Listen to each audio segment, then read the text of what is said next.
Hi, everybody. Welcome to Mormonish. I'm Rebecca. And I'm Landon. And we have an absolutely incredible, wonderful guest today. We have the amazing Bill Reel with us today. Welcome, Bill. How are you guys doing? Doing great. We are good. How are you, Landon? Are you feeling good today? Yeah. I'm excited to talk to Bill. Bill Reel's one of the top people in post-Mormon world, I think, that most people That's know. right. So we're really excited to talk to Bill today. That's awesome. Right. I'm excited to spend time echelon. with you guys. It's going to be great. So I think we'll start out like we usually do on Mormonish, and we'll read a little bio for our guest, although I feel like maybe he doesn't need any introduction, but let's do it anyway, in case there's maybe like one person out there who doesn't know who Bill Reel is. So Landon's going to go ahead and do that. Well, it'll be a short bio because he doesn't need much of an introduction. Exactly.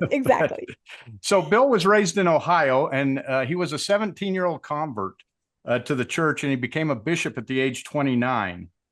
He and his wife, Amanda, have been married 25 years. They have 4 children and 3 grandkids. They live in Washington, Utah, beautiful place near St. George. Bill's the founder and executive director of Mormon Discussions, Inc., which has been producing Mormon-related podcasts for over a decade. So he's got a lot of people under his umbrella and a lot of podcasters that he's found and brought up. So I think everyone has probably seen Mormonism Live. RFM came under his umbrella. Yeah. There's quite a few. Backyard Professor is under his umbrella. A lot of people that have come under there. Yeah, no, thank you for reading that, Landon. That's wonderful. And that's what we were kind of laughing about when we knew you were going to come on, because we were like, oh my gosh, you do so much. You have so many passion projects. You're involved in so many things. You have so many people that you co-host with, or that you are on their programs. And we're like, what in the world can we, how can we winnow this down? What we're going to talk to Bill about. And so, of course, I reached out, as you said, to RFM, and I said, we're having Bill on. It's so exciting. What do you think we should talk about for several hours? And he said, well, you should talk about RFM, of course. That sounds like Radio Free Mormon. Doesn't it? Yeah. So I thought, I'm not sure. Sorry, RFM, if we're going to do that. I mean, you may come up naturally in the conversation, but probably we're not going to spend the whole 2 hours talking about you, but thank you very much for the suggestion. So I'll try to mention him a couple times. Let's try. It'll be like a drinking game. Every time we say him, we'll lift our cup, and that'll be it. So no, we're just so excited to get to know you more and just talk about some different things. And we had sort of a wonderful conversation early this morning, trying to put some things in place about where, what direction our conversation might go. Yeah. And as I thought about what I just said, just all the wonderful things that Bill is involved in, and the things that he has put into place and into motion for people in the post-Mormon world. I mean, you could make this lengthy list. And I started thinking of Thrive, which we attended last month. And I know that Bill is always extremely involved in Thrive and supportive of that group for post-Mormons. And in our Utah County group, we had the wonderful Stephen Hassan, cult mind control expert, come and speak to us. And I was lucky enough, I got to host it. So I got to talk to him in person and meet him a little bit there. And one of the things that he said that just really struck me is he said that when you leave something that's high demand and high control, you want to try to find your true and authentic self on the other side of it. And I remember thinking, and then someone in the audience raised their hand, and we took the mic over to them, and the person said, well, I've been in a high demand, high control Mormonism since I was born. I was born into it. The person said, I don't know that I have an authentic or true self. I've never met that person. I don't even know if I have one. And so Stephen Hassan goes, you do. You absolutely do.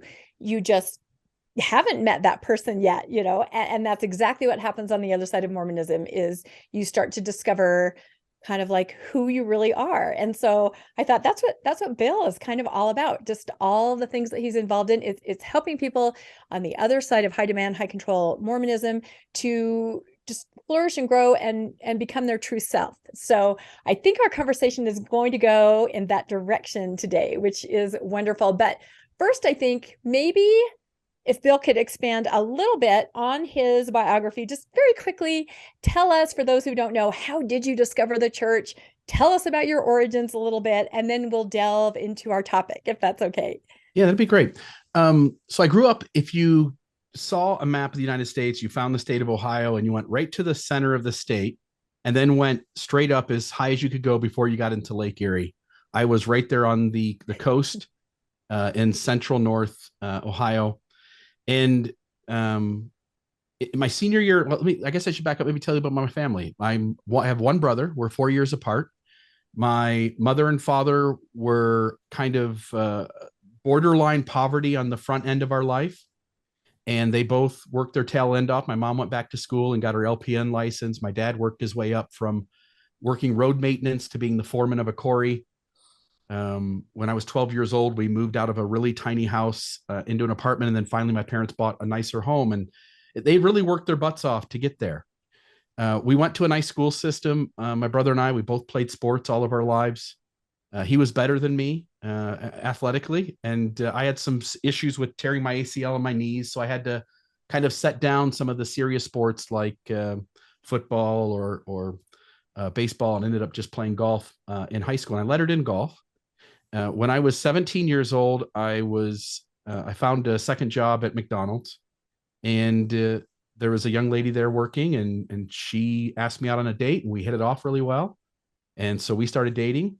Her family were Latter-day Saints, and her father would kind of grab me by the ear and say, "Hey, why don't you come to church with us?" And tried to do the missionary thing, right? To get anybody that was interacting with the family to convert.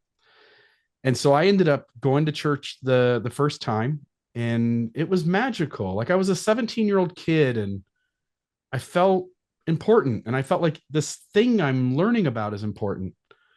And I thought I had a really marvelous experience reading and praying about the Book of Mormon. I joined the church. And when I was 29 years old, as Landon mentioned, I was called to be a bishop. Had a faith crisis. And by the time I'm 32 years old, I'm right in the middle of this faith crisis. And you don't even know if you grew up in the 80s or 90s in the church. And for me, it was the 90s, late 90s, early 2000s. The internet's not really quite a thing yet. It's just on the front end. And your ward teaches you a brand of Mormonism. And for a lot of us, it was that McConkie Fielding Smith Mormonism, right? That Mormon doctrine kind of Mormonism. The earth is 6,000 years old and Cain is Bigfoot and all of that good stuff. And it was all so the good fun. stuff, right? The good stuff that they now say, "Oh no, we never taught that." Yeah. Like, yes, you did. Obviously absurd now looking back, but it was a fun Mormonism to play around in, a really fun sandbox to be in. Yep. But as I learned more and more about the church, and I took it very seriously, I read No Man Knows My History by Fawn Brody as I was investigating the church. I went on to websites like there used to be an old website called New Jerusalem. It was Book of Mormon Answer Man. I was reading Farms and Fair Mormon early on. And so even as kind of a young adult joining the church, I was passionate about learning everything I could about Mormonism. And very early on, members of the ward seemed to think that I knew enough that they kind of posed their questions my direction. And so again, I'm a bishop at 29, faith crisis at 32, and I'm a sitting bishop. And you don't even know what questions to ask. You don't even know what information is even out there. And as I started to kind of encounter more problematic things, because I've been reading all along, I finally found Mormon stories, right? John DeLynn, and he had interviewed Terrell Givens and Richard Bushman early on. And those interviews were so foundational to me thinking new thoughts in my head that maybe the Mormonism I was given isn't the only Mormonism I'm allowed to have. And so I got really excited trying to figure out how to solve all these problems that critics were pointing to and to come up with solutions. And as I noticed that John had become a little more antagonistic towards, say, apologist or the believing perspective, I reached out to him as a sitting bishop and said, "Hey, I'm a bishop right now in Ohio, and I really like what you're doing. I just wish you could be a little more believing," right? As if we can decide what to believe. What did he say? You think that on the front end. We do. What did he say back to you when you said that? Well, he said, "Let's do an interview." He said, "Let's do an Oh. interview. I've never interviewed a sitting bishop." And so in 2012, him and I sat down and I did this interview on Mormon stories. And when it got done, I thought, this podcasting thing can't be too hard. And so I went over to Walmart and got a $19 Logitech headset mic. And I started recording podcasts on Tuesdays under the banner of Mormon Discussion. And episode 4 or so, somebody reached out and said, "Hey, I'm listening to you." And I thought, that's so cool, right? Like when someone reaches out and says they're listening. And over the course of 10 years, it grew and grew. We turned into a nonprofit in 2014. We're at the point now here in 2023, we've got, I think, 11 different podcasts. I think 8 of them are active, maybe 9 of them are active. There's 11 different podcast hosts. It's about half female, half male. We've got a board of directors. We're running a real nonprofit and putting out content in all of these podcasts every week. And it's a lot of fun to be in the space. You guys know this. It's because you're doing it. It's a lot of fun to be able to share your ideas and your thoughts and the things you learn, or to talk with other people and to let them share their expertise or their experience. And then to find out that helps somebody out there as they're trying to figure out how they used to be one thing and then they woke up one day and now there's something else. And they're trying to figure out how to handle all of that in a way that's healthy and responsible and leads to them being a productive, healthy individual. How did that work, Bill, where you started out as a, believing podcast and you ended up on the other side? Did your audience go with you? Or did it change over time, or how did you feel that worked? I'm sure it's all of that, but I think a lot of people went along for the ride. I think a lot of folks were in the church and trying to make it work. And when I started off with episode 1 through 150, they were seriously trying to reconcile the issues while also not allowing church leaders or the things taught in the church to be based on nonsense, right? Like, let's hold it accountable to some sort of reality. Let's not let anything fly. If somebody says something that can be shown to be completely untrue, like, let's talk about that openly and honestly. But my goal was to stay in the church. And I think the moment that changed was probably the November policy of 2015. That was kind of the moment where I'd been wrestling with whether the church was true or not. And there was a significant part of my brain that said, no, it's not. But I compartmentalize well. And when the November 2015 policy hit, I kind of sensed that maybe the church can't even be good. Like maybe it's not true, but maybe it's not even good. And at that point, I tried to be a very direct voice, essentially taking the brethren on, right? Like, you guys have to deal with this stuff in a way that's healthy and try to hold them accountable. And eventually I was excommunicated in, I think, 2018, 2019 from the church. There were a lot of articles down here in St. George when that happened. A lot of folks showed up, deeply appreciative of all the folks that showed up for that church trial, that church disciplinary court. But Sam Young called me a couple days before the excommunication, maybe a week before, and said, I was excommunicated, Bill, and there were a lot of emotions that I wasn't ready for, that I didn't even think about, that you ought to prepare yourself for. And so I was inside myself thinking, like, when this happens, I'm going to have to deal with some hard feelings. But if I can be honest, when that excommunication happened, I really had made peace with it by that point. I came out of that disciplinary court really okay. And I've never looked back, and I'm really happy of the way I conducted myself and what I stood up for and the things I pointed to and the ideas and criticisms I raised. And I think, even though the church got rid of me, I think, like all of us who are public voices for change that end up getting excommunicated, I think we also the church has to make some changes because of it too. You look at Sam Young, and somebody's allowed to sit, now 2 adults are allowed to sit with a kid, and that's not the right answer, but it's better than it was. And so I'm really interested in the way this thing shifts and moves. I certainly don't believe it anymore, but I would want nothing more than it to kind of become healthy over the next couple 100 years. Yeah, I'm similar to you. I'm similar to you, Bill, in that, as I was leaving, I'd look at things and I'd say, I want to stay in. I wanted to try to stay in or make it work. But then I realized that really all the change was coming from the outside.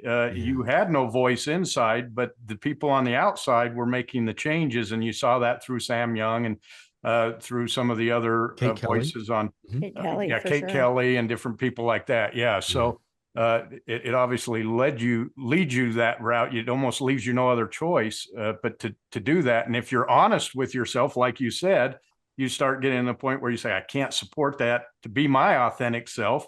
The very thing I learned in the church was to be honest and to stand up for what I believe. And so when you see that and you have to all of a sudden stand up for what you believe, and then all of a sudden there's a price to be paid from the church itself for standing up for what you believe. So it takes a lot of courage to do that. Yeah, you look at and what it costs to be in the tribe, not necessarily a religious belief system, just any tribe, right? Like you go back hundreds of thousands of years, and our survival depended on us collaborating and working together and caring for the group of us who lived together, whether it was in a cave or out in the Serengeti or, up in the trees or whatever. Like you go back far enough, and we've been spending hundreds of thousands, if not millions of years, fitting into a group of people. Again, going back to what you said in the beginning, Rebecca, compromising parts of ourselves for the greater good of our group, right? And so deciding one day that you can no longer hold the beliefs that tribe requires you to have. And they make it sound so easy, right? Like just choose to believe, just have faith. But if I said have faith in leprechauns, your brain automatically knows that you can't choose to believe in something that your brain knows on the onset is absurd. And so the moment that Mormonism became absurd for me, I couldn't choose to believe in it anymore. And when you separate from your tribe, the people that you care about and the folks who take care of you and you take care of them, my mom died of cancer within about a year of when I was excommunicated from the church. And I tell people that leaving Mormonism, deconstructing that, wanting it to be true, but running into challenges to that at every turn was significantly harder than losing my mom, who was only 59 years old, to cancer.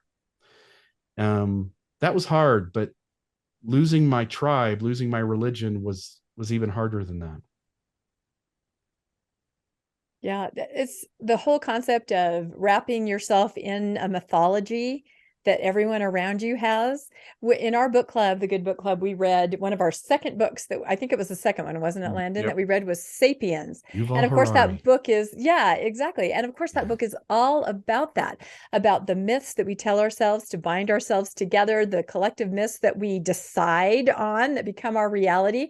And that's what it is. When you rip yourself away from that, it's just excruciating, I think. And people don't understand what you've done. I think that's the other part of it. They really can't fathom how you can't possibly still be in this construct that you've been in, many people, for their entire lives. So I think that's why it's so painful. But so I love the idea that you, as you said, having created Mormon Discussions and gathered all these people, I almost think of them like superheroes.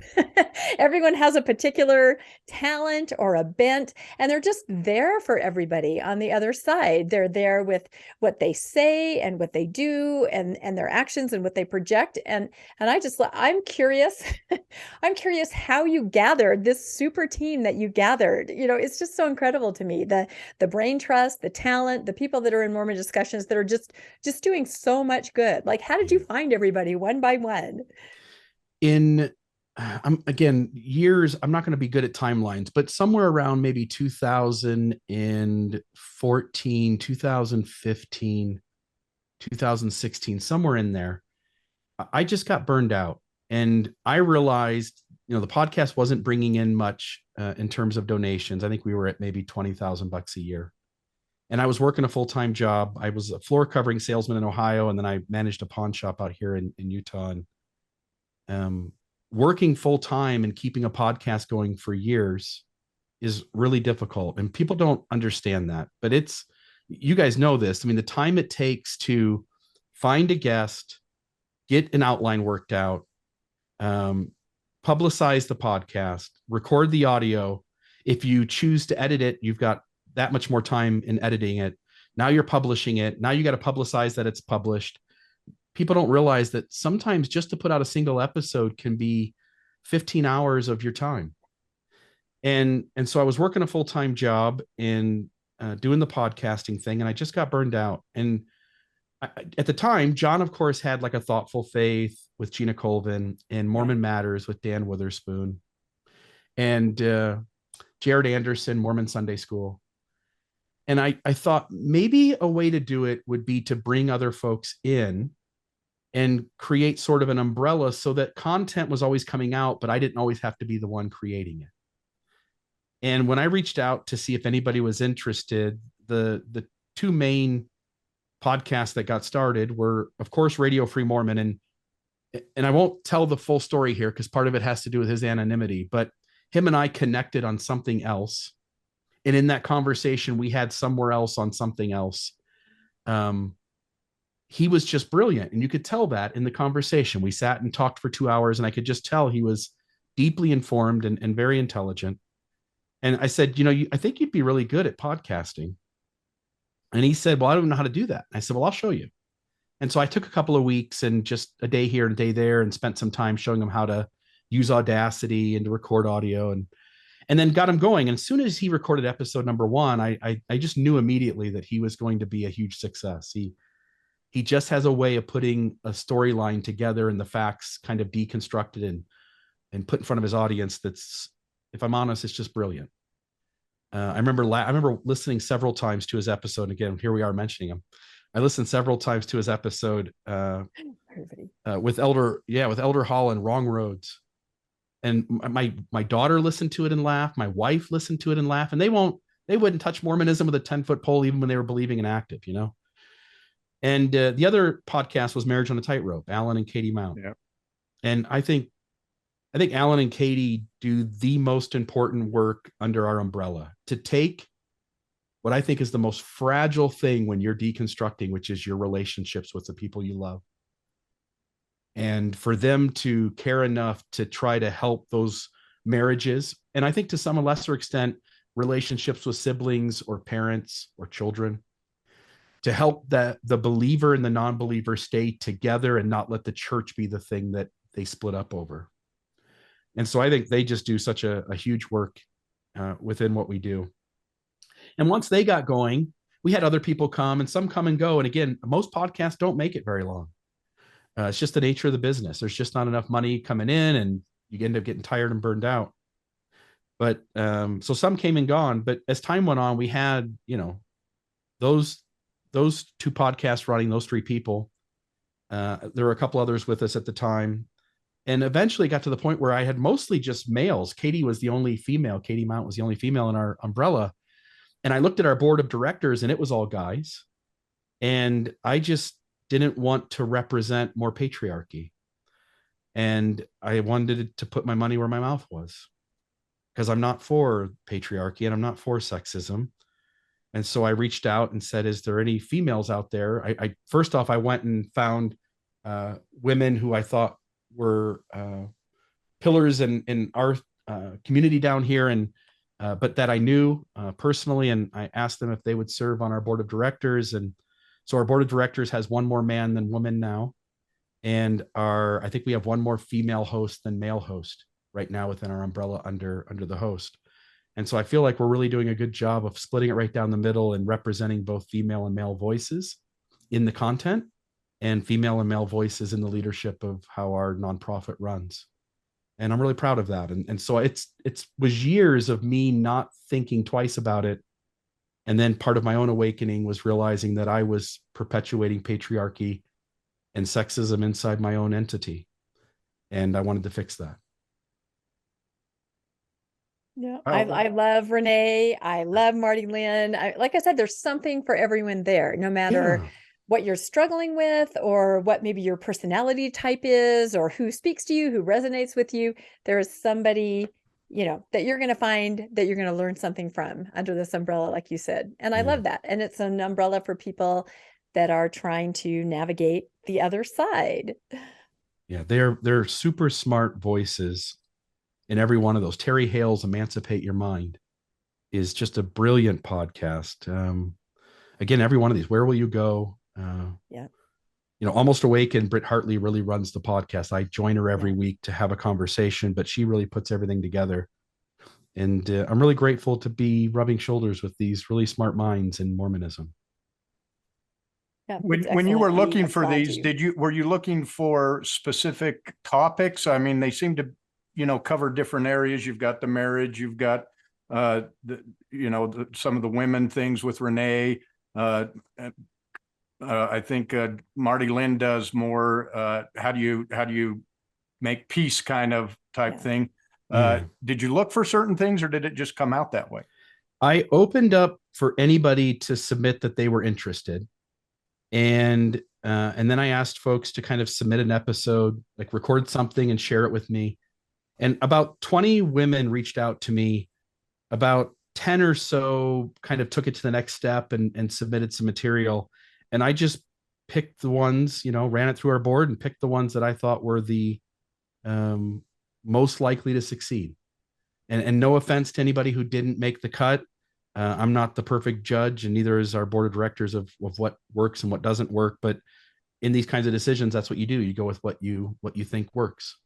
And I'm really thrilled with every one of them and the content that they create. Dissident Daughters with Ada is another one.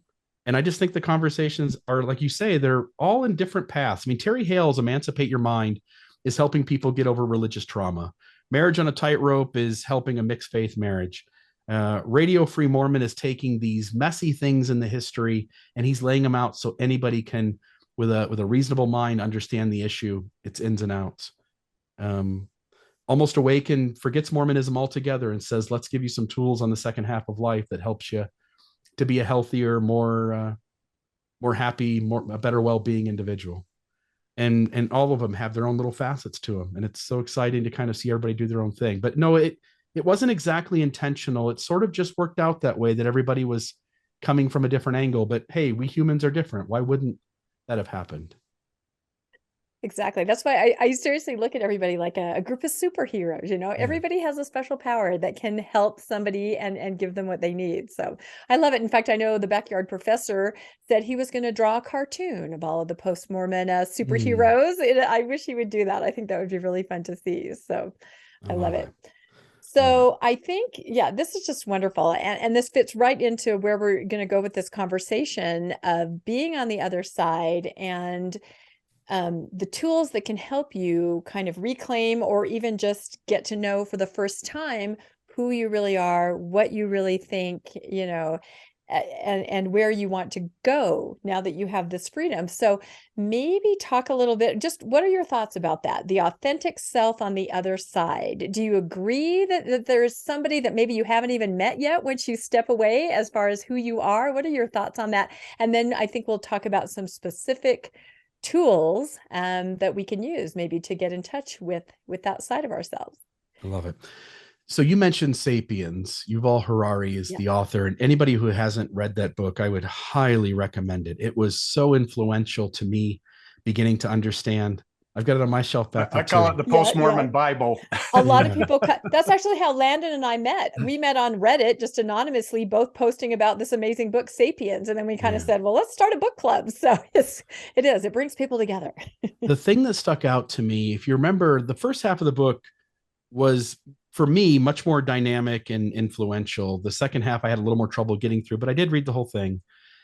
Sapiens, if you remember in the first half of the book, there's this conversation around the size of groups of humans and what tools work for them. And so in a small group of either Homo sapiens or something before that, you really can survive on intimacy. If there's only 15 of you and you huddle around the fire every night in the cave and you go out and hunt together and gather together, you know each other well enough that you are going to be, you're going to know somebody, their skills and their flaws. You're going to know whether you don't take Jerry on a hunting trip because he trips over his own 2 feet, or you're going to know you take Betty with you because she throws a spear really well, or that Jenny collects grapes, really well, and so she's really good at gathering.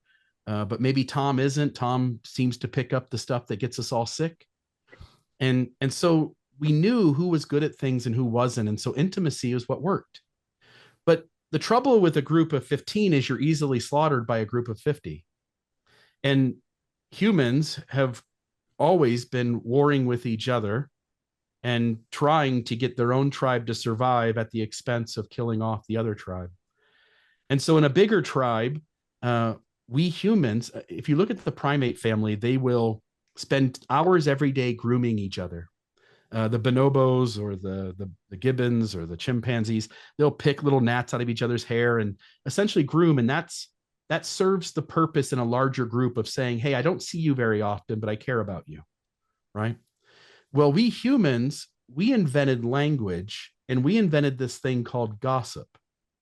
And so in a group beyond, say, maybe 25 or so, intimacy no longer works because I know you, Rebecca, but I don't know Landon, but you can tell me about Landon. And so now you're telling me his strengths, which is you praising him, or you telling me his flaws, which is you gossiping about him, leads me to understanding what his skill set is. And so now I have a level of trust that's one layer away. But the trouble with being a tribe of 50 that gossips is that a tribe of 200 still kills you. And so at some point, we humans went to the next stage in what we used, and that was myth. And myth is really powerful because myth can almost have numberless amounts of people. And if you and I agree to the same story, and we're the good guys within that story, and our enemies are the bad guys within that story, I don't need to know you at all, other than you wear the tattoo on your face, or you have the bracelet on your hand, or you have the marking on your clothing that indicates that you and I are in the same tribe. And then that will be enough that you'll work together, and the smaller tribe will get essentially slaughtered, right? And so it's the reason why you're out on a battlefield, and if you both wear the U.S. military garb on, and the other side has some other country's garb, you know immediately who's the good guy and who's the bad guy. The trouble with tribes is that there's an expectation of what it is to be part of the tribe. You have to play your part, and you have to play your role. And what that means is you have to wear a mask, and you have to worry about fitting in. And so all of us, when we are concerned about, and I'm going to use the word belonging, we want to belong, but it's not really belonging, it's fitting in. Fitting in requires that you compromise yourself, and belonging means you're accepted as you are. But to be part of a tribe, you have to fit in, you have to compromise parts of yourself and be things that you're not exactly, in order to be what others expect you to be so that you can be part of the tribe. But pretending to be somebody never ends up with the net benefit at the end that you think will come with it. You're always chasing something. And I think there comes a point in our life, especially if you've begun to deconstruct your system and the tribe that you belong in, you begin to realize that this fitting in thing only works if you do put the mask on and be what they want you to be. At some point, I decided I wanted to be who I was. And I would agree with Steve and Hassan that all of us have an authentic self. And I also agree with the person who was talking to him that you might have spent your whole life not exploring that, and you may be clueless to who your true self is. But I made a decision probably 5 years ago that I was just going to be me and let the chips fall where they may. And what it means is that I don't always get the acceptance of all the people that I want. There are people I really like being around, but maybe I'm just not a good fit for them. But what I do find is that I don't feel this burden that comes with trying to fit in and never quite being what other people want, or being what they want, but you don't like yourself for it. And I think when you just decide to be yourself, there comes a contentment where you're just happy. And again, life is messy. People are happy and unhappy all throughout their lives. But I definitely feel a higher degree of happiness and contentment the moment I decided to just be Bill Real. So did that decision to change 5 years ago? That's 2018, right? When you got excommunicated. Did you feel like that was thrust upon you by the excommunication, or do you feel it's a choice you made and that choice led to the excommunication and you just went off on your own? Were you yourself before that, or did that free you up to be yourself? I think it's both. I think the church by pressuring me to fit in, especially as I got louder, right? As I'm starting to speak out, it's now sending its stake presidents to have regular meetings with me and to try to tell me to rein it in. But I just wasn't going to be happy reining it in. I wanted to speak up my truth. It tells me its truth, and I wanted to speak up and tell my truth. And what I started to sense was that my inner gut, my inner intuition to know how to treat another human being, or what's right and what's wrong, and I don't even like those words anymore, but I noticed that I had the ability to make judgment calls about what is healthy or unhealthy, what is responsible or irresponsible. And I was doing a better job of it than the authorities that I put trust in my tribe. And the moment I sensed that I'm better at this thing of figuring out how to be good to people than my outer authorities were, I let go of my outer authorities and I just said, I'm going to trust this inner gut thing going on. And I really enjoyed the person that showed up doing that.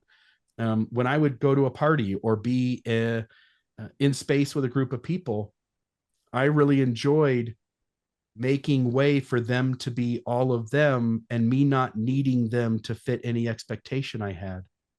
And so the church, part of it probably was my choosing to just start leaning into my authentic self. And part of it was the church trying to pressure me to continue to be this good, faithful, believing Mormon. And being a good, faithful, believing Mormon for me meant that I was going to be a less healthy, a less good human being. It's interesting that you say that. Rebecca interviewed Noah Rasheda a couple months ago on the book club from John DeLynn. And one of the things he said is that I really liked is, you always see these people with the bracelet, the WWJD, what would Jesus do? And he said you should be saying WWID, what would I do? Yeah. And if you as a person are being authentic, then that's really the true test of who you really are. It's not what someone else is telling you to do that you're doing. It's what you yourself choose to do that really decides the person you are and whether you're a moral person or however you want to define moral.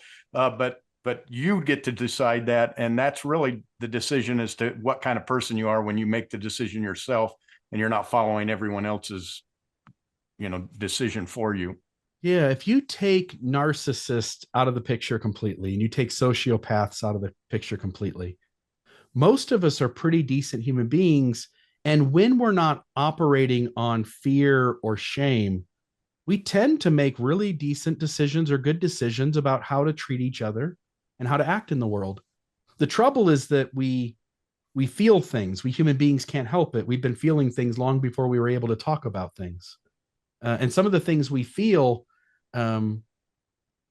scare us. Like, for instance, when we lived 200,000 years ago and you're walking on the Serengeti, a lion would come out of the woods and your heart would start racing and you would do whatever it took to survive. And here we are in 2023, and we've essentially pulled ourselves out of the food chain. We don't have any predators that come after us anymore. We essentially, in the modern world, get to live in our nice houses and be comfortable. But the feelings of being scared that something is threatened, that our life is in danger or our things are in danger, still prompts us to, out of fear, to make very unhealthy choices. And so I think as long as we can learn to sit with our feelings and not operate based on our ego telling us that something's threatened, we humans, again, minus the narcissists and the sociopaths, we tend to do pretty good if we don't have those outer forces or that ego, fear, shame working within us to get us to do something else. Now, I always kind of felt like, eventually kind of it came to a head for me that I felt like I was constantly being asked to override my gut feelings. I would hear something at church or something, and I would just say, oh my gosh, my gut is telling me the opposite. Yet in order to remain in the tribe, on board with the myth, I had to constantly override, I think even my moral compass. Did you have feelings like that? Just over and over. It finally came to a head for me where I just said, I can't do this anymore. Everything I'm hearing is counterintuitive to what I feel inside. Yeah. I had this moment.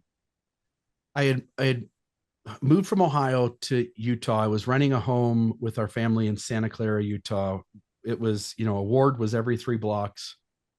We walked to church, and it was a good ward, but I was to the point where if something was taught out of the manual that was just not true, and that teaching was going to perpetuate some sort of harm or trauma, for instance, minimizing the reasons why people leave. So the example is the lesson on Simon's Rider and Thomas Marsh, right? And so when I knew that was the next week's lesson, I was the financial clerk in the wards, and that was the bit on the bishop's end and the bishopric's end intentional. I'm the person that the church generally wants them to keep an eye on. They don't want me to be in a place where I can speak to the members and teach them.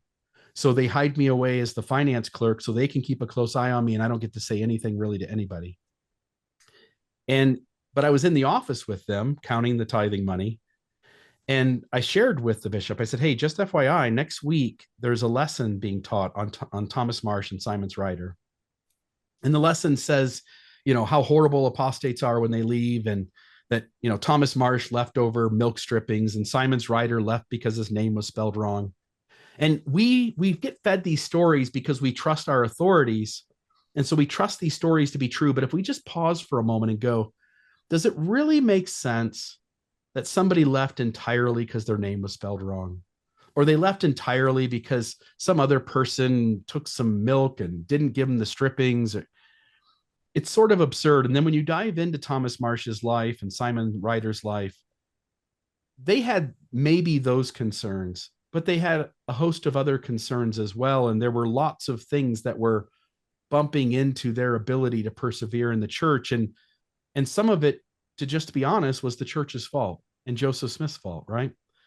And so I told the bishop, I said, I'm not going to sit quiet next week. I said, I'm going to be in that room. And when they tell that story, I'm going to raise a hand, and I'm not going to let nonsense and untruth be taught. And the bishop said, how do you know what's true or what isn't? And I said, and this is maybe a little arrogance, but I said, because I've read more than you, right? Because that's the only way we can know things, is to learn them. And if we sit back and just take things for granted without spending any time trying to be educated on them, and we ought to trust the people who are the most educated on these issues. We ought to listen to both sides, certainly, but we ought to get the most informed people on these issues, lay out all the angles, and then make informed decisions about what makes the most rational sense. He gave me quite a bit of pushback in that office. And then the next week, when I went to raise my hand, I was told I wasn't allowed to answer the question. I wasn't allowed to pose any comments. And it had become clear that behind the scenes, the leadership of the ward and the teachers in the ward had been told not to let Bill Reel speak. And I remember leaving church that day, and my hand was just shaking. On Saturdays, I always got excited for church. And the moment that happened was the first time I'm like, and I didn't think the church was true at this point, but I wanted it to be good, and I wanted it to get better. And I wanted to make the changes that would treat people good.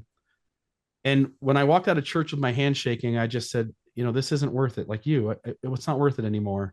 This is causing me personal harm and trauma that is not going to be good for my own well-being if I continue doing this. And so the next Sunday morning, I woke up, my wife was next to me, and I said, baby, I just can't go anymore. And she said, I'll call my primary president. I'll let them know I can't do my lesson today, and I'll turn my books in this week. And that was the end of it. Because it does come with a cost. Once you know it's not what it claims to be, and you understand how toxic some of the messaging is, it's really difficult to sit through it. And then when they take your voice away, the experience for me personally was harmful. It wasn't any good for me anymore. When we talk about myth, or we talk about Sapiens, one of the great things about the myth is that people will come together to do something together that they wouldn't generally do individually because of the belief in the myth. And I think that's one of the things in the church that you especially miss when you leave, is that you felt like you all were working towards this one thing. And now all of a sudden you're kind of out there on your own to develop a new myth almost, because as Sapiens said, almost everything's a myth. We're all following a myth. Everything's myth. So what did you do to find a new myth, or what have you done to replace the myth of the church that you found helps you in your life? Yeah. I call myself an atheist and I call myself a mystic. And I don't believe there's any conscious being out in the universe directing our affairs. That just doesn't seem rational to me. Like, how did a person become a magic person out in space somewhere and can influence millions and millions of light years away from things going on, and they're aware of all of it? Like, it just doesn't make sense to me. But I do think that if we break God down, and again, I'm an atheist, but if we break God down to the three things that are kind of at the base level of how we define God, he's omnipotent, all powerful. He's omnipresent, all present. And he's omniscious or omniscient, all knowing, right? If I think about the creative energy of the universe 13.7 billion years ago, the Big Bang happens, whatever that means, whatever that energy is that proceeded from that moment in that small space and then emanated everywhere. That creative energy is all present. You and I are it. The animals are it. The rocks are it. It is all knowing. Anything that is known by it, meaning that we, Eckhart Tolle says, we are the universe expressing ourselves as a human for a little while. If you really understand that the frogs and you and aliens on other planets, if they exist, are the universe, then every piece of knowledge, every piece of information, every tool or technology is known by that creative energy. And it's all powerful. Everything that's been created was created by it. And so I don't believe in God by the standard by which most people would say God. But if you said, I don't need God to be a conscious being, it can just be the creative energy of the universe, then I'm all in. And that was the myth I connected to, is that we're all connected. You and I are really the same human who was born with different genetics and a different history behind us, our parents, our grandparents, our great-grandparents. And we had our own unique experiences. I had mine and you had yours. That you are me, just under a different set of circumstances. And that gives me a myth story that allows me to go into the world and try to treat people like the golden rule. Because the golden rule is treat others as you would have others treat you. But really, it's go ahead and treat yourself, which is everyone else, the way you want to be treated. And so I find that myth story to be really helpful. Another thing, and we can, I don't know if you guys were planning to go into this or not, but another thing that really helped me were, if I can be honest, were drugs.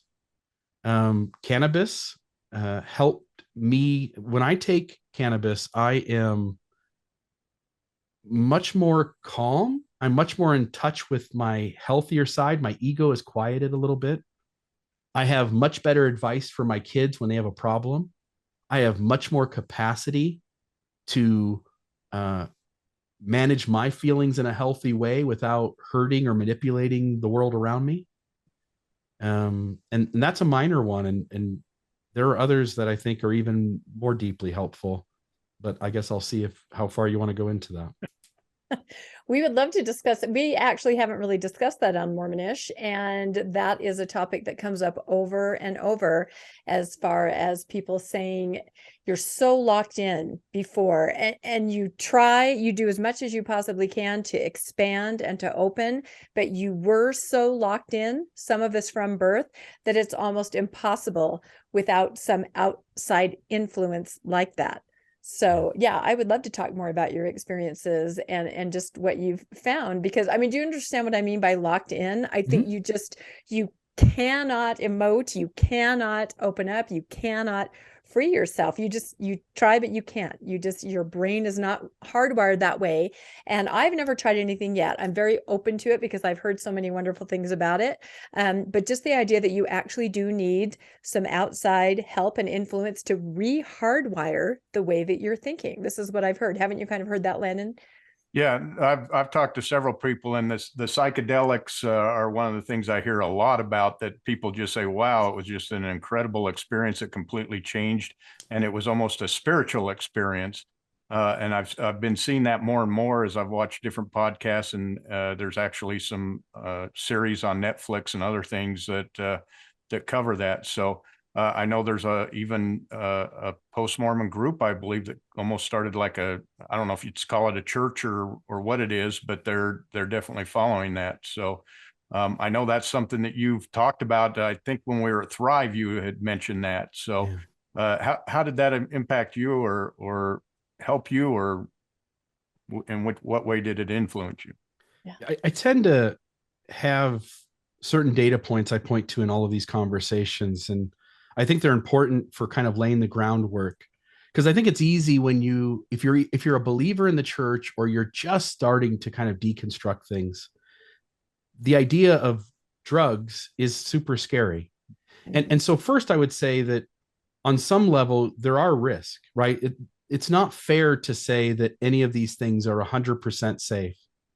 And so, for instance, if somebody has borderline schizophrenia, or if they've got really serious depression, these drugs can do really incredible things with depression. We'll talk about that here in a second, but there are also risks. I remember once in a podcast saying that mushrooms are completely safe, that no one's ever died of an overdose of mushrooms. And that's sort of true, but it's also not exactly true. There's a very small percentage of people, probably 1% or less, but if they are borderline schizophrenic or they suffer from serious depression, those drugs have the potential, such as mushrooms, have the potential to send somebody into a psychotic state that may take years to come out of, or maybe they won't come out of it all. And so anybody taking a substance that alters your consciousness, you do have to make an educated decision about whether that's for you or not. And I wouldn't tell anyone at this point in my life that they have to do something or should do something, only that I would share what my personal story is, and then I would share what the data says. The data says that when people with depression have gone into studies with mushrooms, folks that came away from that study, the depression was either entirely gone or was deeply diminished in a large number of people beyond what the depression medications are doing. And I have two friends personally who were taking depression medicine, took mushrooms, and just immediately no longer needed the medicine at all. They were just fine without their meds. You also see these studies that are being done with MDMA or Molly, ecstasy, where they did 3 therapeutic sessions with soldiers who had PTSD. And PTSD, if you understand, and I'm not a doctor at all, so please, none of this is just simply research data that's coming out. The folks that had PTSD, when they did 3 therapeutic sessions with MDMA, when they got done, they would come back like whatever it was 3 months later and question them and see how they were doing. 76%. And by the way, when we treat PTSD with our standard means, not using these kinds of drugs, you can give people tools to cope with these things. You can diminish the PTSD a little bit, but PTSD isn't something you can really get rid of, except here. 76% of people reported PTSD was completely gone. And when they came back like a year later, it was still in the 60 percentile somewhere. And to me, that's incredible data, that if we can give somebody a certain medicine, and MDMA, for instance, deeply diminishes or reduces your ego down to almost nothing.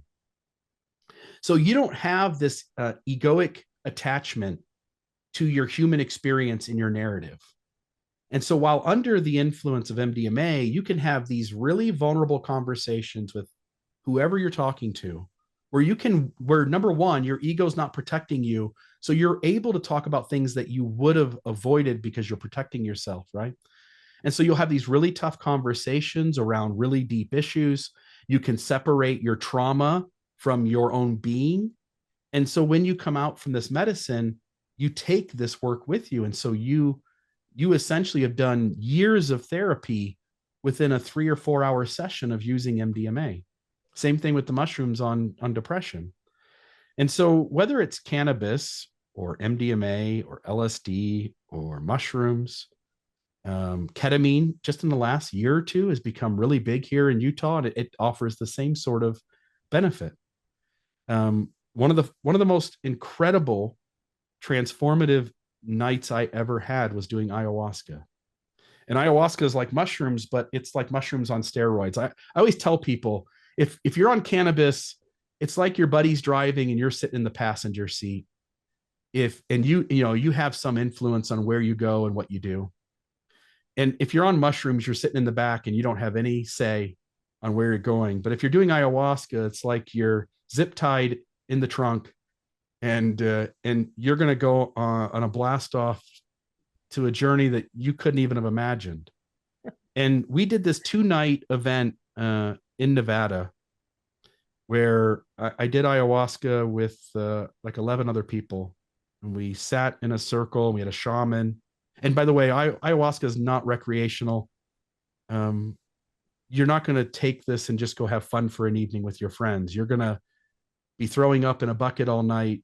You're going to be having some sort of journey, either talking to your dead ancestors, working through some childhood trauma.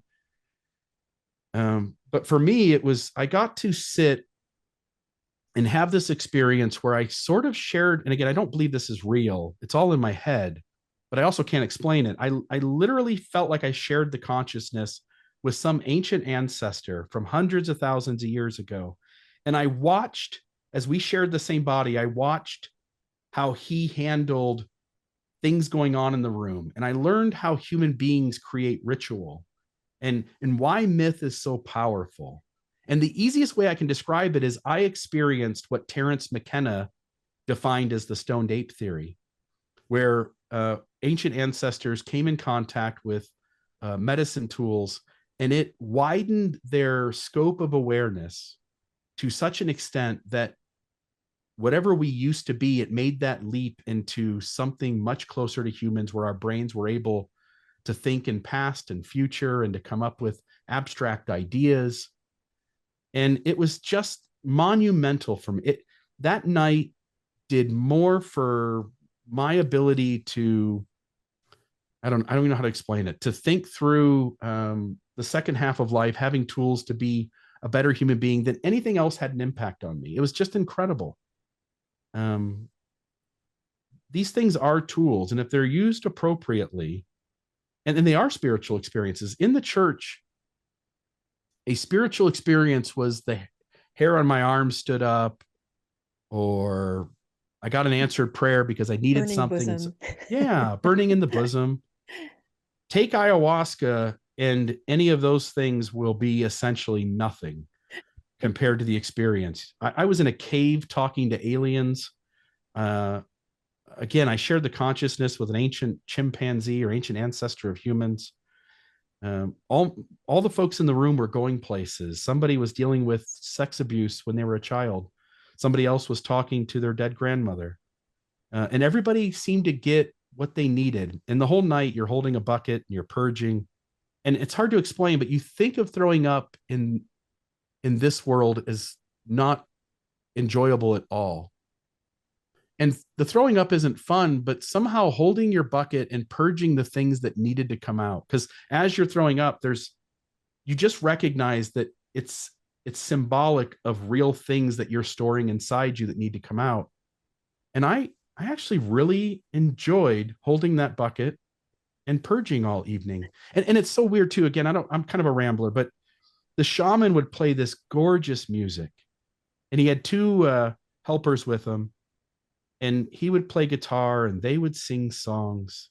And it was the most multi-dimensional music you could imagine. It was, I can't even explain it. And it was not any songs that existed. They wrote their own music. And some of the songs would call you to purge. And some of the songs would call you to calm down. And some of the songs would call you to think about your family and your ancestors and to do some inner work there. And every song had meaning, and they knew who to sing to. They would start playing a song and they would go sit by somebody. And it's like they could sense that person just needed that issue addressed. It was it was a 2-night thing, and it was one of the most beautiful things I've ever participated in. I cherish that night, those nights. It was just absolutely amazing. These are tools. They do help you to develop, because we all see the world our way. And these drugs make you, for a few hours, see the world a different way. And when you experience life, it's almost like being in someone else's shoes for a few hours. And you get to experience life not the way you experience life. And you get to learn incredible things from some other facet of you's experience. It's incredible. Do you believe there were any use of hallucinogens in the early church? I know a lot of people talk about that. I'm on the fence on that. I don't know. Some otherworldly experiences could be explained perhaps by something like that on a certain level. I'm trying to remember what the name of the book is. Yeah, there is that book. I know exactly what you're saying. The guy's name is like Marusku, Yeah. and it's the immortality key. And essentially it's the idea that in early Christianity, as well as other religions, that Yes. conscious altering tools were a big part of the religious rituals. And so you go back into Mormonism, and I don't know. I find the topic interesting. I know Bryce Blankenagel from Naked Mormonism. He and another gentleman did a couple of presentations during a couple of years of Sunstone, where they presented the idea that that is the best explanation for how the early saints defined their spiritual experiences. And I will say that this immortality key certainly also makes a lot of sense in early Christianity, when you start to see the old ancient relics, and the etchings on the relics seem to be medicine men getting medicines ready for the people to partake in.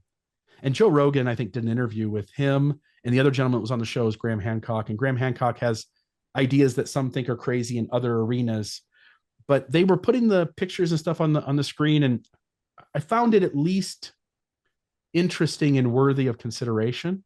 And I also find that early data in Mormonism is interesting and worthy of consideration. I don't know if I buy it, but I also don't know that I don't buy it, if that makes sense. Well, it does.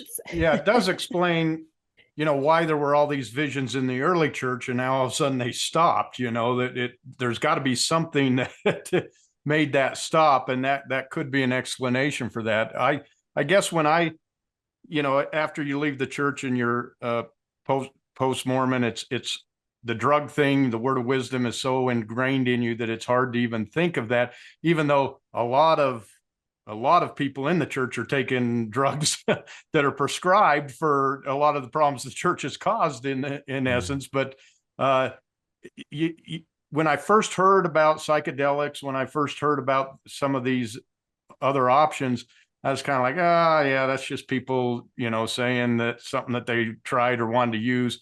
But boy, we've been reading, and it's showing up in like The Body Keeps the Score. He talked very much about that, and a lot of very good scientific books are saying, no, there is huge advantages, and this is really working and really solving problems that people have been in therapy for years, and you do this and it solves it fairly quickly. So yeah, the science is behind it. I would highly suggest that folks who haven't tiptoed into that arena yet, who are interested in gaining more information, who are open to the idea that maybe they would consider using them, I would suggest reading Michael Pollan's book, How to Change Your Mind. But even better, I think, is to watch his Netflix documentary, or his special on Netflix, How to Change Your Mind. And by the way, when you watch that, when they show somebody's experience tripping, they actually do it pretty well. Like, that really is what you perceive your environment looks like as you're tripping. It's pretty crazy. But he was one that really hadn't done these things. He just wanted to see what the research said about whether they worked or not. And he's a huge advocate for them at this point. His father had a terminal disease, and he began to explore these conscious altering tools as a way to deal with death when one is terminal. And then he started to find out about the solutions to PTSD or depression. And he was just overwhelmed by the data that these things have an absolute usefulness. And we humans have been using these things for thousands of years at a minimum. And I don't think we should just, blatantly brush them aside and say they're not going, these aren't useful, these are drugs, they're illegal, we shouldn't use them. I think we ought to open up to the idea that maybe the people who are using these are thinking in ways that are actually more conducive to a healthier society. You can think that, of course, the Utah legislature could pass it and the church would step in. They would step in, yes. To say you can't do it. That was one of my first rebellious acts. I put that vote, was it yes on Prop 4, whatever it was. I put that sign in my yard and everyone's like, oh my goodness. So what are your thoughts on using this kind of therapies in a relationship? We did in our book club about a year ago have a couple come on and do kind of like a bonus event because like we said, so many people are so curious about this. And they talked similar to what you were saying. They had gone to Costa Rica and had these experiences with the bucket. They kept describing it, but they said, in terms of their relationship, the conversations that this process allowed them to have, they said it saved their marriage. I mean, they were just so completely open and able to talk about their real self to real self. And they said they couldn't even really describe what it was like, but they just said it absolutely saved us. So do you have any thoughts on that kind of therapy? Yeah, I have. That's an issue for post-Mormons, as we all know, and we can talk about that later, the relationship aspect once you are both on the other side. So, yeah, I mean, again, going back to the fact that we were wearing masks our whole life, like me and my wife, we got married when we were 19 years old.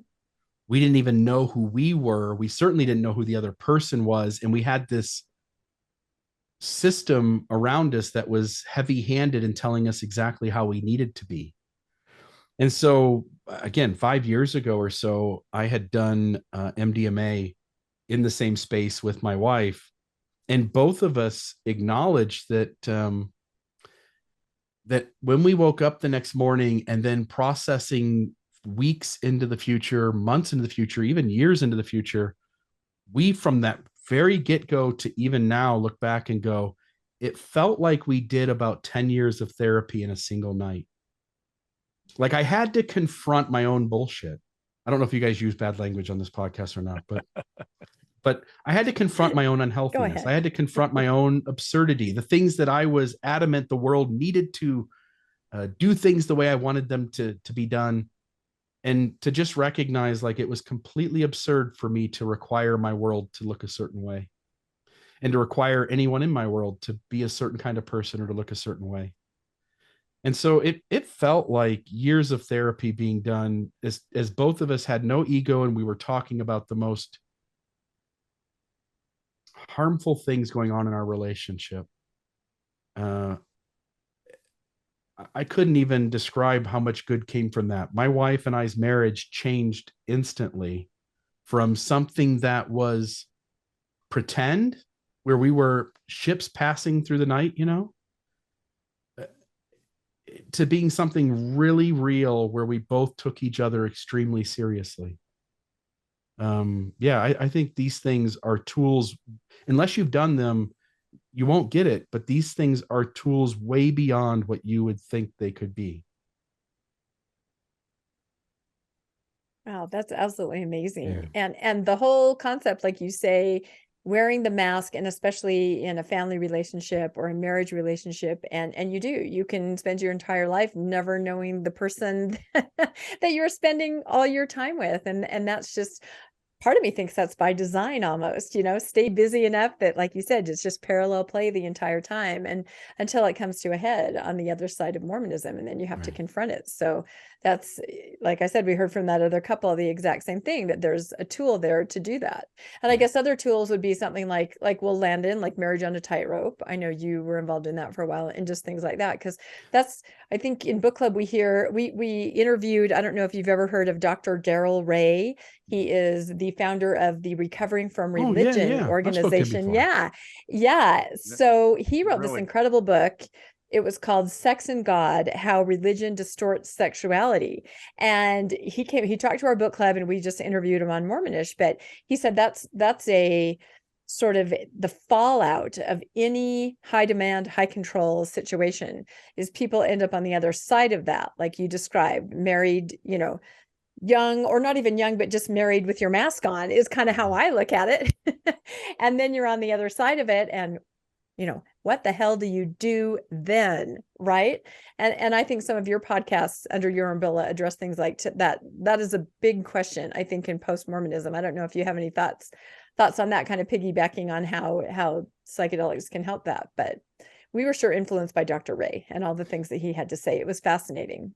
There are lots of tools to awakening. Most of the people who I consider to have really deep wisdom that I see as kind of role models for me are folks who point to really serious practices of meditation, for instance. And so I think meditation is one of the tools that can get you there. But meditation, you have to be doing it for a considerable amount of time and really be dedicated to it. Conscious altering tools are kind of a cheap entrance to get you there. Like immediately you take it and 45 minutes later, you're having an experience that is life-changing. Travel is another one. Going to different places and experiencing different cultures and people does it. There's certain modes within reading books, within exposing yourself to other human beings who are considerably different than you. Music, to some degree, has the ability to give us new ideas. And I think that's the goal, is to put yourself in a space where you think new thoughts. And I think conscious altering tools can do that to a significant extent. And you mentioned kind of the sexuality aspect. How again, you grow up and you're completely naive to the way the world works. And in society, the public school system, your church, your parents, nobody really gives you the tools to be a deeply high functioning adult who's really managing their feelings and emotions well, who's really making rational decisions about how they live their life. Nobody really equipped any of us to do that. And so you find somebody, you're 19, 20, 21 years old. And in the church, you're pressed to make decisions so quickly. When someone comes back from their mission, they're supposed to marry so fast. And if they get to the age of 25, Brigham Young, considered them to be a menace to society. Menace, that's right. Yeah. And how could I possibly know what I want out of a partner? How could I possibly know what I want what my sexuality is, or what I want my sexuality to be? It's such a difficult thing to try to figure out. And then you get sort of, and no offense, you get sort of trapped, right? You've got children, you're in a marriage, you've been married for 10 years, 15 years, 20 years. And you're not really getting the life you want to get. You don't know how to even approach that. And everybody's scared by anyone else coming to them and saying, I want my life to look different, which really means that we won't have the same exact relationship we had before. But the only way we're ever going to get to be our authentic self is by being willing to have conversations that renegotiate the boundaries of what our relationship looks like. And so one of the things my wife and I got really good at was just talking to each other and saying, I really want my life to look like ABC. And she would say, well, I want my life to look like XYZ. And we love each other so much that we didn't want to get a divorce. And sometimes that is the best answer. Sometimes you're 20 years in and you realize that the two of you just don't have the commonality, that you're now both going to be chasing an idea of things that you'll never get because the other person can't be what you need them to be. There's certain things in relationships that are the hardest, right? Like if somebody wants to have kids and somebody else doesn't. That's a big one. If somebody wants to manage their finances one way and the other person wants to manage it entirely different. Those are two of the big three, but the third one is sex. And I think it might even be the biggest of them all. And so I think you have a right, as you figure yourself out, as you begin to learn who you are, I think you have a right to renegotiate your relationship. In fact, if you don't mind, if you can give me 2 seconds here, I want to pull up just a really quick quote, and it'll take me a second to find it. I wasn't really prepared for this. Yeah, no, great. We love it. Visual aids. No, This is so much like what we discussed with Dr. Darrell Ray, that whole renegotiation and being open and talking, and that it's okay because things are very fluid like that. But the key is open communication, and, nothing needs to be scary. You just need to say what you what you see, how you see it. So yeah, it's such an interesting topic. And as we talk to post-Mormons in our book club and on Mormonish, everyone is navigating this. Everybody is talking about it and thinking about it. It's a huge reality on the other side of Mormonism because it was completely brushed under the rug while you were a Mormon. Don't you agree, Landon? Like, you were never even agreed before you're married. You can't even discuss what you think it might look like as a sexual being in a marriage. You're not even supposed to talk about that. And yet you make this so important decision. And even after you get married, you're often trapped by the fact that you think, oh, if I say I want this and she's not down with that, you read a lot of times where, like, a wife, it's usually the wife, although I'm sure husbands do it too, go into the bishop and say, is this okay? And bring it into and then all of a sudden you're a sinner, and now we just interviewed somebody yesterday who was a married woman in the 70s, and she did have to go discuss with her bishop what she and her husband thought they would like to be involved in. And it was in that era where the bishop said, well, technically you're not supposed to, but you are supposed to obey your priesthood holder. So his answer to her was, pray really hard that he changes his mind.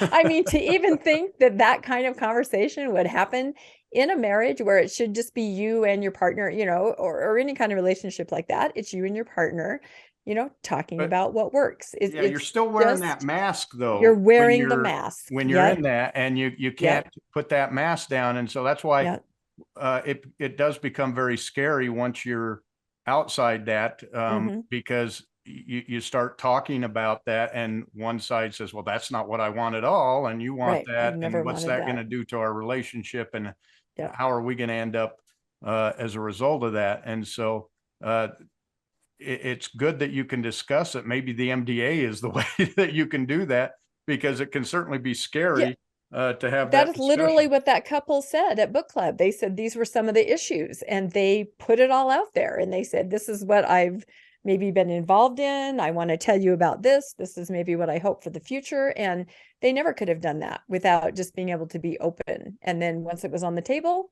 you go forward from there without your mask. And that's the key.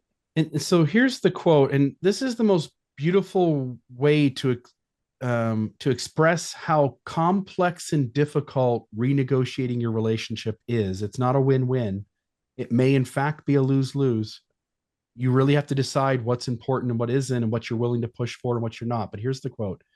Within ethical and legal constraints, we all have the right to push for what we want from our partner and to suffer the consequences for pushing too hard.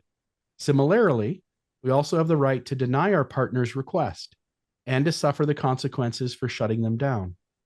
But we need to remember that nothing in a relationship happens in a vacuum. It is influenced by what came before, as well as what else is going on in the relationship. So generosity can be rewarded, and bad behavior can be punished in more ways than one.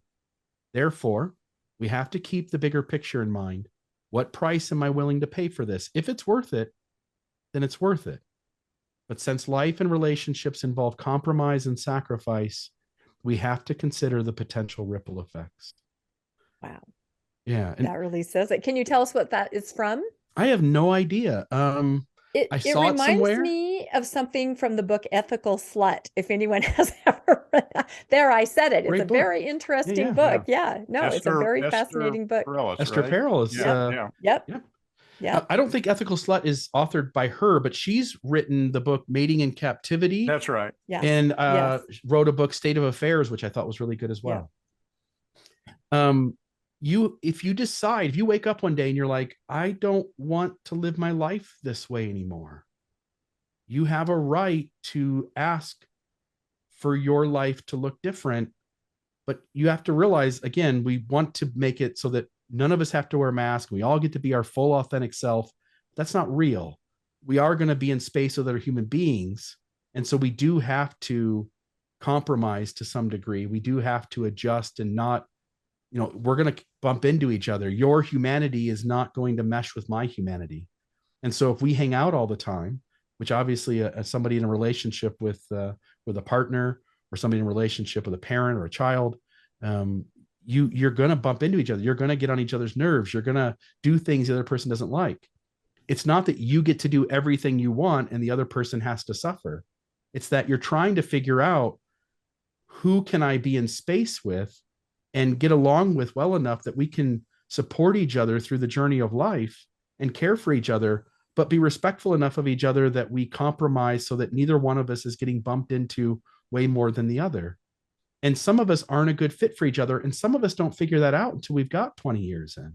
Now, I'm really lucky. I've got a wife who, at every moment where I've shifted and moved, she's also like taken me seriously and said, like, your needs are important too. Let's figure out how we accommodate that. And so she gets uncomfortable and I get uncomfortable, and we make changes so that we can begin to live out a life that both of us has our needs either met more, or we make it safer for the other person to not be bumped into so much. It's not easy stuff. And as that quote says, like, it almost assuredly isn't going to be exactly a win-win. And consequences, always consequences. This just naturally happens. So, and it makes me think, I mean, this is what being an adult is, and it's funny because I think the stigma and the stereotype as a post-Mormon is, oh my goodness, they look what they're doing now. It's sin, or it's not. It's being an adult and making adult decisions, whether it's redefining a relationship so it doesn't look like what everyone else would maybe think was acceptable, or it's using substances people wouldn't think, it's using a swear word, it's drinking coffee. You're literally becoming an adult because in your high demand, high control situation for decades, for some people like me, like Landon, right? You're kept in this sort of childlike state where anything other than childlike behavior is sort of frowned upon. So I think it's interesting that that's the stereotype, and you hear that from your tribe who you left. Oh, look at them now, look what they're doing now. Look at those crazy post-Mormons. They're falling apart. And that's not it at all. You're literally renegotiating your life and you're becoming an adult without a mask. So any thoughts on that, either Landon or... Well, I was going to say, there's a YouTube series called Soft White Underbelly, where a famous author who wrote like a Pulitzer Prize book where he compared really successful people in this world with people that we would call the dregs of society. He kind of showed that they really were the same human being under different circumstances. But there's a YouTube series where you can watch him interview these folks: prostitutes, pimps, drug dealers, narcissists, mafia hitmen. I mean, all the folks that you're like, those are kind of crazy lifestyle, right? Right. And this idea of soft white underbelly, he interviews at one point this woman who had a hypersexuality. She just wanted to have sex with everyone all the time. And most of us would sit back and we go like, so she's just making bad choices, right? But think about the spectrum of humanity. We have no problem with an asexual person. We go like, oh, that person's not interested in sex. No biggie. But why wouldn't there be, if there's an asexual person way over there, why wouldn't there be a hypersexual person over on that side? Like, that seems like the yin and yang of the human experience. When we stop putting people into boxes, we realize that their humanity is just who they are. And we shouldn't judge somebody who has the predisposition of being hypersexual as being some sort of menace to society, when we take the asexual person and go like, yeah, you're perfectly fine to be with us. You're perfectly able to hang out here. We've got to make room for people just to be people. And I think we can, again, learn a lot by just hearing other people's stories and sensing that maybe the world doesn't work the way we thought, and maybe the boxes we put people in aren't really fair to them.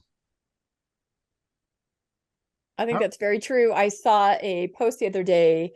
Like I said, I helped John DeLynn run his Mormon Stories book club. So I try to like post things on their Facebook page.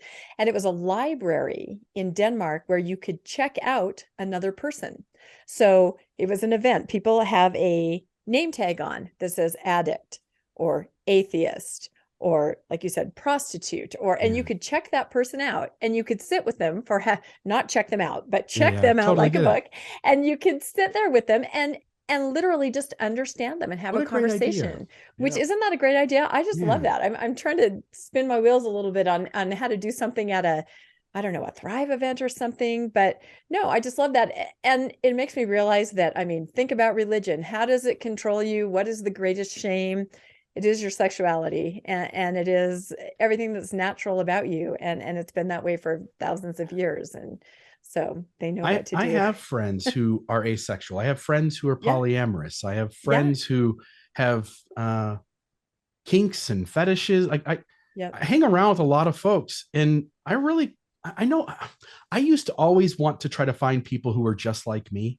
And I don't want that anymore. I want to sit around with people who are very different than me.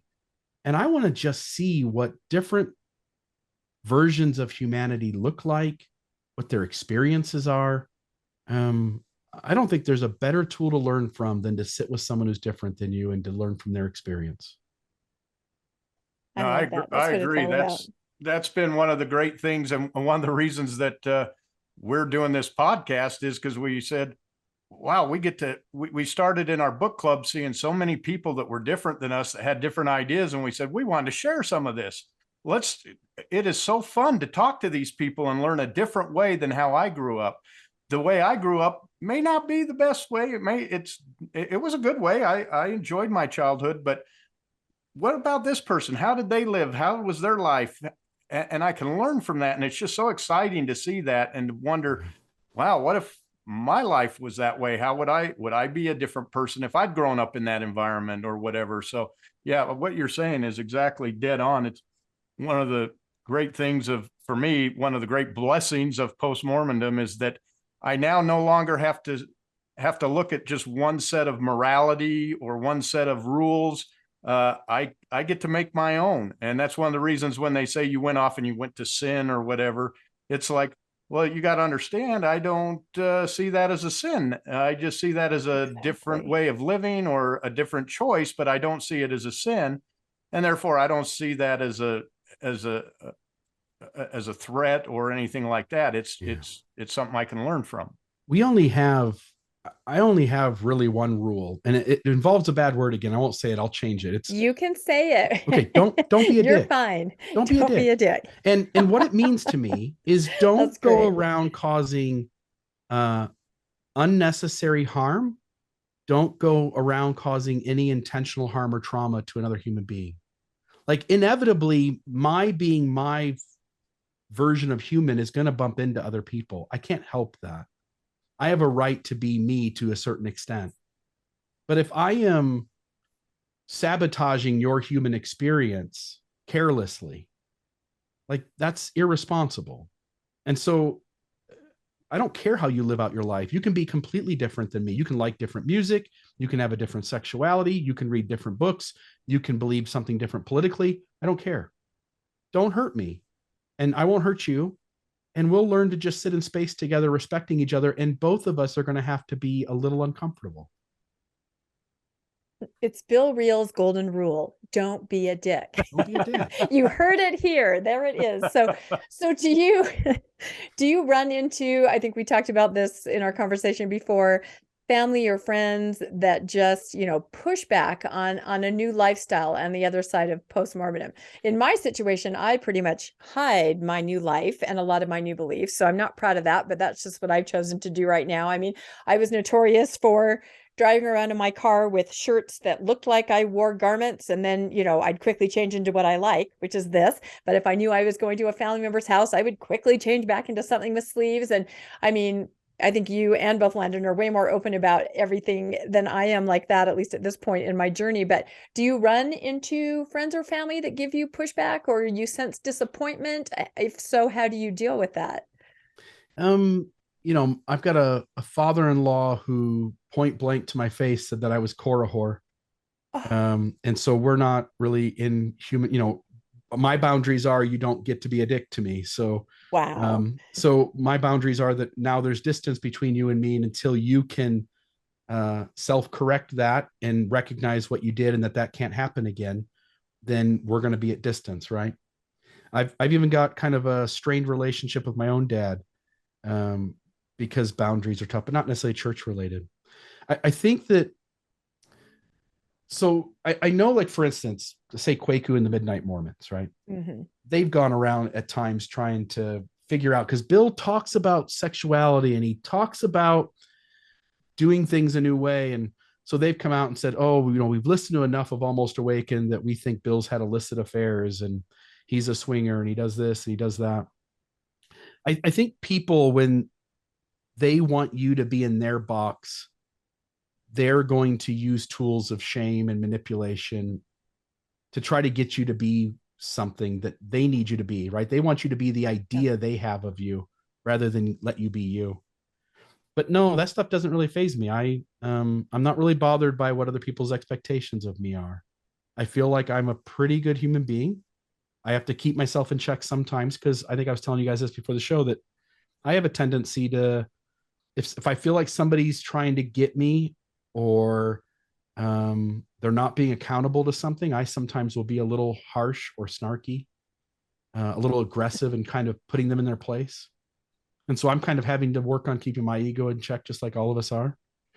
But I'm going to be me. I'm going to be my version of human. And if that makes other people uncomfortable, so be it. I think for the most part, when you're vulnerable and you make space for people to be their authentic self, a lot of times when I have parties at my home, I'll just open it up to the general public. I'll put a thing in the post-Mormon group here in Southern Utah and say, anybody's welcome. And people leave the party at the end of the night and they go, this was the most incredible space. Everybody just got to be them. And I think most people appreciate safe spaces to be their vulnerable, authentic self. So no, I think very little pushback. Did that come from, were you always that way, or is that something that developed? You kind of got a thicker skin as you've been more vocal and more, a lot more known, that people now throw a lot more darts at you because of it? Yeah, when I was going to church, towards the end of my time going to church, I had drank coffee as a teenager when I was at my uncle's house or something. Or once in a while, if we went golfing in the morning, I'd get a coffee, and I really liked it. And then I joined the church and I gave it up, right? So as we were kind of at the end of our time in the church, I started secretly drinking coffee, and my kids would find coffee cups in my car and go to mom and, Mom, what's going on? What's dad doing? And when I first started drinking, we would put vodka in a 5-hour energy bottle and go to the restaurant so that none of the Mormons could see me, the Mormon, doing this, right? Yeah. So I think there's a time period where you're testing boundaries and you're hiding it, or you're not exactly out in the open about what you do. I'll say this. I had tons of fear about, if I started to speak openly and honestly about how I live my life, that people would come raining down, judging me. And what I found is, as I took little baby steps leaning into being vulnerable and authentic and just being me, I found that most people deeply appreciate that, and much fewer than you think are standing ready to pass any judgment. Most people just don't care how you're living your life. You would hope that that's true. Yeah. And I guess it depends on where you live, right? Sure. Sometimes I feel in a cul-de-sac in the heart of Utah County that I do have to have that other shirt in my car. So, but it is interesting how people kind of write their own stories about what you're doing. If they see you with a drink, oh, he's a post-Mormon, he's become an alcoholic, right? Or, if you're in a relationship where it's consensual non-monogamy, oh, he's obviously now, illicit. It's just so funny how that narrative happens. But I don't blame anyone, because they have no experience with what could be on the other side. So you couldn't possibly have integrity and live a life different than I think you should live it. That's it right there. You said it. Yep. No, that's exactly right. And I guess, like you said, just education is the key, and just being your authentic self. And then nobody can fault you if you're upfront. But it's very difficult because, like you said, we were all raised with the mask. So I find myself all the time doing that, just saying what somebody would want to hear, or kind of hiding. It's just, it's a habit. It's a very hard habit to break. Are you guys happier when you get to be you? Oh, no doubt about it. No doubt. The problem is, what I run into is people saying, you have changed so much. Like there must be something wrong. You have completely changed, which now that I understand and I'm thinking more about the authentic self, I'm realizing, well, I'm probably just coming into really being me. But do you ever find that, Bill, just that people say you're completely different? And it's usually not said in a positive way, right? You're totally different now. Yeah, I really don't run into it much. There might be a little bit of family that does that. But for the most part, the people that I put myself in space with are the people who value me for being me.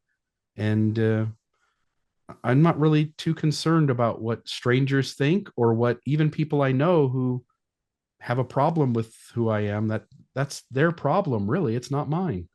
I'm happier. I'm more content. I get up in the morning and my day is much better than it was 10 years ago when I was trying to fit everything into the box people had for me. I'd much rather be this version. I find I'd much rather make a mistake and own it and say, damn, that was my mistake, but it was my mistake. I chose it. I knew what I was doing. I took the risk, and that was bad. But I own it. Learn? Yeah, as opposed to, oh, Satan made me do it, or I was led astray, or anything else. It's no, I made the decision and I own it. Same thing. Are you saying you have agency? You actually really have agency. So. Yes, true agency, where the you get good, to the bad, the ugly. The good, bad, ugly. It's all mine. I got to own it. I can learn from it, but I don't have to be ashamed of it. I don't have to be afraid of failure, that I'm not going to go to heaven or something because I made a decision. I can make that decision. I can fail, and I can say, "Oh, that was a bad thing." I guess that you learn by yourself, and you learn. It becomes yours, as opposed to I'm doing it because I'm told to do it. And I also don't believe in, and again, I 100% agree with you. I also don't believe in free will. And what that means is that people are doing, in any given moment, people are doing the very best they can. We often think like, oh, I can make this decision or I can make that decision. And it feels like that's what's going on in our head. But even the folks who disagree that there is no free will, the experts in the field, their argument would be that free will is very limited. If there is free will, it's extremely limited. You come to a moment with all of your DNA, your past history, all your experiences, and while it feels like you're making a choice, there's some of the data shows that your subconscious actually made the decision 300 milliseconds before your conscious mind came up with the reason for why you're going to do something. And if you go back to the animal kingdom, we are sentient beings who can think about abstract ideas. We have narratives running through our mind. We understand past and future. But the reality is that the animal kingdom is making the exact same decisions we are. We've just applied a story to it. And again, the data suggests that maybe the story comes after the actual innate decision inside you to do the thing you're going to do. That's from Free Will, the book. That's Sam Harris. That was the very first book we ever read in our book club, because our philosophy is, now we know what we don't believe. Let's figure out what we do believe through reading. And yeah, that book had some pushback. Remember that, Landon? Because some people were like, that's impossible, because you're always taught, you've made the decision and, you're the moral thinker. But the idea that, no, you're the sum of all this time and essence and humanity, and it happens. So that was kind of a revelatory, if I can use that word, book to us. We had some judges that were that are in the book club, and one of them attorneys said, and judges. I kind of believe this, because he said the same people would come into my courtroom over and over, and I'd ask them questions, and it was clear they simply could not make a better choice. They could not. That was in their nature, and he started realizing that. So it's a unique perspective. And so much of this is genetic. I mean, we come down really hard. Again, I absolutely do not want to give any sort of pass to, say, a serial killer or a child molester. But the reality is that if you talk to a geneticist who works in that field, they're not making decisions like we think they are. They have predispositions to do really unhealthy things. So, for instance, a serial killer can't stop thinking about killing somebody. And I've never really thought about killing somebody. There was one guy back when I was in my 20s who was a bully in my place of employment. And for every once in a while, I'd be like, man, if I could just take that guy out, right? But most of us don't really think about killing people. Right. And some human beings can't stop thinking about killing people. It's so foreign to us. But again, when we understand that free will is either limited or non-existent, it pushes us to be much more compassionate for the human experience and recognizing that people just aren't able to show up exactly the way we want them to or the way we show up. No, and that's exactly opposite of the punitive nature of the church, which is constantly judging every quote decision, which may not really even be a decision that you made. And yet you're always called to task on that. And you live your whole life like that until you're just beaten down or do a pulp. There you go. I said it. So love it. Wow. It's just incredible to explore this whole world on the other side of, whatever you want to call it, high demand, high control. It's just, and I think your story is interesting, Bill, because it sounds like, and if I got this right, your wife at the very same time as you both stepped to the other side, which is unique, I think. Yeah. When I went to her, letting her know I had a faith crisis, the first words out of her mouth were, well, let's go church hopping in. Let's try something else. Let's see what else works. Wow. And I was scared that what she was going to say was, that's not going to work for me. You promised you'd be an eternal companion. We went to the temple. You hear so many horror stories. And my guess is about 50% of mixed faith marriages end in divorce solely because of the religious differences. And that's atrocious. That shouldn't happen. Like it used to be 3 hours on a Sunday. Now it's 2 hours on a Sunday. And we let it mean so much more than it does. Right. Because of all the theological ramifications. But she deconstructed. I wasn't in her ear sharing all my podcast. Instead, she was on her own journey on the social issues, seeing the church not be healthy and compassionate to people who are different, who were on the margins, who didn't fit in the box. And I was much more on the historical side, although the November 2015 policy was a deep kind of fracture for me. And we were just deconstructing different things at the same time that led to us both at kind of a joint moment going, this is absurd. Why are we traumatizing ourselves by doing this? And are your children also all out, or that they're all out out almost at the same moment as well? And they all did it on their own. My two daughters were more on the social issues. My youngest kid is just, he's a genius. He's one of these kids with like a 150 IQ. And he just, when he was 8 years old, the missionaries were trying to prep him for baptism because we asked the missionaries to still teach him. He said, what if there's no God? Like, what if there isn't? And that, as an 8-year-old. And then my little critical thinker. And my oldest son is a lot like me. If things aren't rational or logical, he kind of sees through it pretty quick. All my kids deconstructed essentially at the same moment. So we all, as an entire family, we just walked away from the church at the same moment and never looked back. And nobody got stuck in or stuck out. We all kind of did it together, but for entirely different reasons, kind of away from each other, even though we were all in the same home. That's a great way to go, because it can certainly be divisive when you're all going at different times. It's a privileged way to go too. Feelings, yeah. I mean, it's privileged. I'm lucky. I'm a convert. I didn't have anybody breathing down my neck telling me what I should do, other than, I had an in-law or two, but whatever. My kids, my wife, like we were all on board. It really is a privileged position. Unique. So, that is for sure. It absolutely is. So, wow. Well, and that puts you in a position, I think, to, without maybe dealing with those interpersonal relationships that other people maybe struggle with. There's so much stress and trauma. It puts you in a position to really be there for people and to be able to help in the way that you do, because you are so involved and so active in so many post-Mormon avenues that people can find help and community. The big thing is community, I think, that people are looking for. So it's hard to find. It is. It's hard to negotiate those new ideas with another person, but when they're in the church, you're doing it with at least 3 other people, because you've got the church side that's poking into that same thing, telling them, no, you can't do this, no, he can't do that.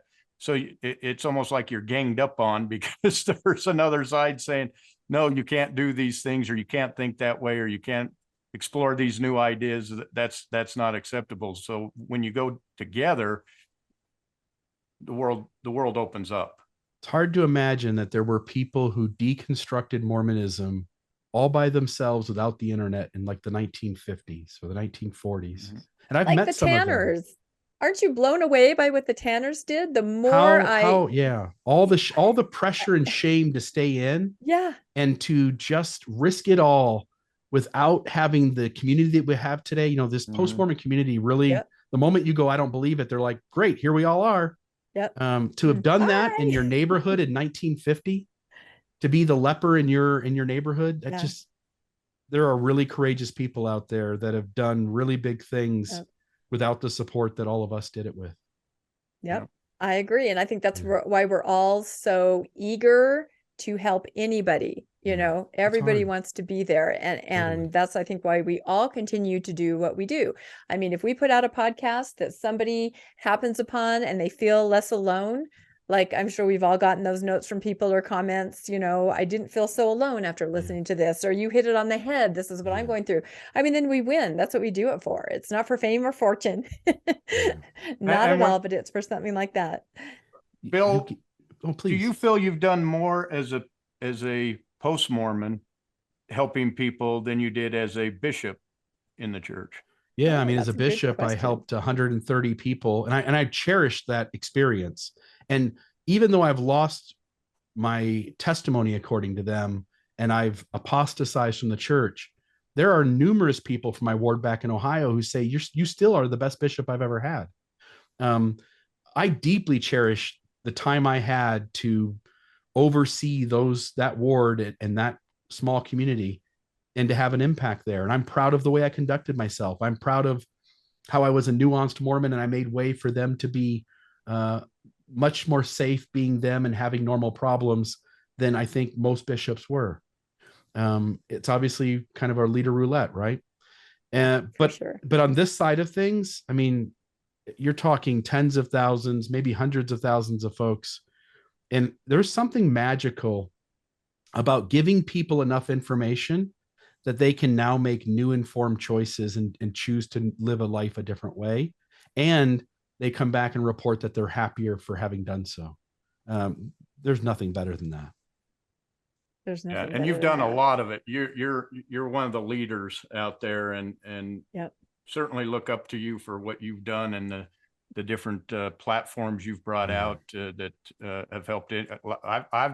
I went to Marriage on a Tightrope, you know, so I appreciated that, and many of the other podcasts when I was struggling and I couldn't find another single person. I couldn't find anybody to talk to, but I'm listening to these podcasts and I'm going, I'm absolutely positive I'm right here. That I know that I'm crazy. Right. But where do I find that community? And so these Thrive events and these different groups, you know, I've been accused of, you know, why do you want people to leave their church? And it's like, I don't. I just want them to make an informed decision and then make the decision. But I want to make sure that they at least know the facts and then make that decision, because I felt lied to. Two things. One is I'm really lucky. There were people who blazed the trail before me. Dan Witherspoon, John Dehlin, Lindsay Hansen Park, D. Michael Quinn, Eugene England, and Sterling McMurrin, right? I was also lucky to be surrounded by really good people who had a knack for putting out a message that was helpful. Alan and Katie Mount, you mentioned, Radio Free Mormon. Again, Brittany Hartley and Terry Hales. I'm lucky to be surrounded by really brilliant people who are also really good people. There's just so many folks who have just blazed the trail before us. And there are so many folks who offer a voice in this moment that are worthy of taking their ideas and thoughts and kind of ruminating on them and sitting with them and seeing if they make a difference. I'm also lucky that there was something in me that trusted outside voices. So Brene Brown, Jack Kornfield, Buddhism for Beginners is a really high, and Miguel Ruiz, The Four Agreements, Eckhart Tolle. And so Alan Watts, I could keep going. there really are smart minds out there that have just helped me to see a better way. And there were people who made it safe to question, and people who had said questions before, so I wasn't the first one to do it. And so I'm just really lucky to, and Mormonism is a fun space to play in. People used to say, aren't you mad at it? I have friends who go like, I want to see it burn down, burn to the ground. And I'll tell you the problem with that is that you're going to be 80 years old one day and on your deathbed, and Mormonism's still going to be out there somewhere. And you're going to have spent a lot of energy, time trying to burn it down when that was never going to happen anyway. And so I chose early on that my goal was never to burn it down. My goal was always to just give people enough information that they could make new choices. Yeah, and informed decisions. I think that's the important part. So Informed I consent. love that. None of us should be about what we're not, about. We should be about what we are now. And I think this is actually a really good place kind of to end the conversation. I think you have just, what you've done is given people a roadmap. I mean, be it through choosing a podcast, reading a book, finding somebody that you admire, that you can sort of follow and learn from. There are just so many paths. There are as many different paths as there are different ways that people decide to leave the situation that they were in. So there's not one path. And so this roadmap out there with people like Bill and the others, it's just a beautiful place to be, and it's available. And I think it's up to all of us to help those that are newly, finding their way into a different space to understand it exists, because it can be a very beautiful, positive experience. I mean, that does not discount how people get here and the pain that they feel and the trauma, but there are people, everybody's rooting for everybody, I think. And that comes across in all of your podcasts and everything that you do, Bill. So this is why we were so excited to have you on. We just appreciate you so much and everything that you do. Yeah, well, I appreciate that very much. Are you guys still doing the book club? Yes. Yeah. Oh, yeah. Okay. At some point on Audible, Jack Kornfield's Buddhism for Beginners. It's not a book.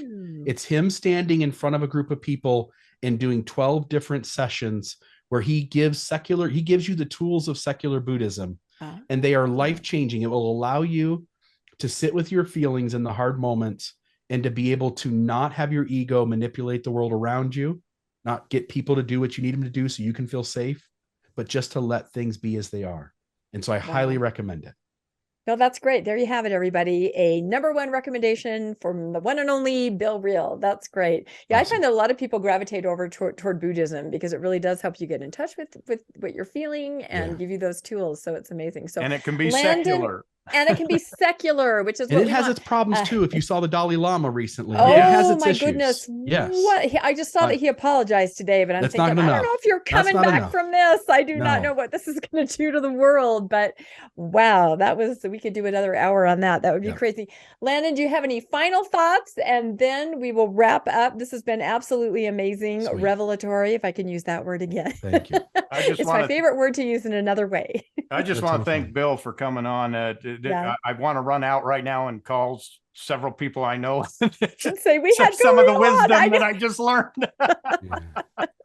Love it. So thank you. I hope it's helpful. We're definitely such geeky fans, right? Yes. Geeky fans. That's it. Oh my goodness. All right. Well, then I guess we'll say goodnight from Mormonish. Please, everybody, like and subscribe and hit that notification bell if you'd like to be made aware of when our new episodes drop. And again, we just thank Bill Reel for coming on, and just our entire conversation was it's going to leave me smiling for the rest of the evening. So we'll say goodnight now. Thank you so much, Bill. And thank you, Landon. Good night, everybody from Mormonish. Thanks for joining us for another episode of Mormonish. We really appreciate our listeners and would love to hear from you if you have a story you'd like to share. You can email us at mormonishpodcast@gmail.com. You can also find us on Facebook, Instagram, and on our website, mormonishpodcast.org. And don't forget to look for us on YouTube and like and subscribe. Keep joyful, everybody.